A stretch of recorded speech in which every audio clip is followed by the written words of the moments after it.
ذمہ داروں کے ہجوم میں جو چیز سب سے پہلے گم ہوتی ہے وہ انسان کی اپنی شخصیت ہوتی ہے۔ اپنے دل کا ہمیشہ خیال رکھیں، دل ٹھیک ہوگا تو پھر پورا جسم ٹھیک ہو جائے گا۔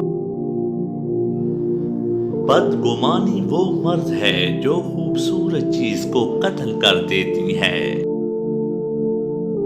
جب انسان سمجھتا ہے کہ وہ غلط بھی ہو سکتا ہے تب وہ ٹھیک ہونے لگتا ہے۔ ایک دوسرے کا ساتھ دینے کے لیے کسی مشکل ترین فلسفے کی نہیں بلکہ خوبصورت احساس کی ضرورت ہوتی ہے۔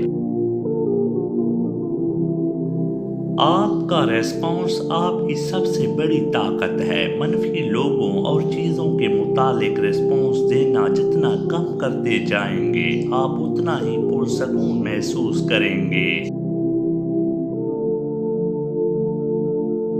عام طور پر ہم گناہ تب کرتے ہیں جب بہت خوش ہوں اور نیکی تب کرتے ہیں جب بہت زیادہ دکھی ہوں۔ اہمیت الفاظ کی ہوتی ہے مگر اثر ہمیشہ لہجوں کا ہوتا ہے۔ انسان اتنا کم ظرف ہے، ایک خوشی کو لے کر ہمیشہ ہنس نہیں سکتا پر ایک غم میں طویل عرصے تک روتا رہتا ہے۔ کچھ لوگ آپ کے جذبات کے ساتھ اتنی چالاکی سے کھیلتے ہیں کہ آپ ہر چیز کے لیے خود کو ہی قصوروار سمجھتے ہیں۔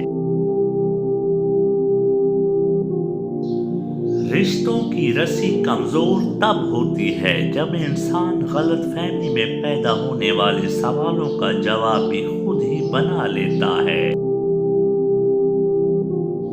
آپ کا ایک لفظ زخم بھی لگا سکتا ہے اور مرہم بھی بن سکتا ہے، اختیار آپ کے پاس ہے۔ جب کوئی گلہ یا شکایت کرنا چھوڑ دے تو سمجھ لیں کہ وہ آپ سے بہت دور جا چکا ہے۔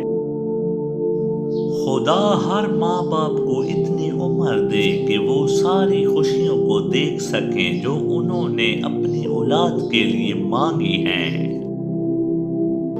انسان سخت مزاج تب بنتا ہے جب بہت سارے لوگ اس کی نرمی کا فائدہ اٹھا چکے ہوتے ہیں۔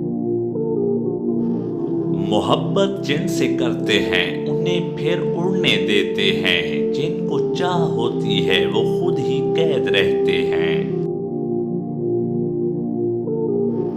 ہر رشتہ کہیں نہ کہیں مان توڑ دیتا ہے اور ہر تعلق کبھی نہ کبھی بھرم کھو دیتا ہے۔ یہ صرف اللہ کریم کی ذات ہے جس کا آسرا ہمیشہ قائم رہتا ہے۔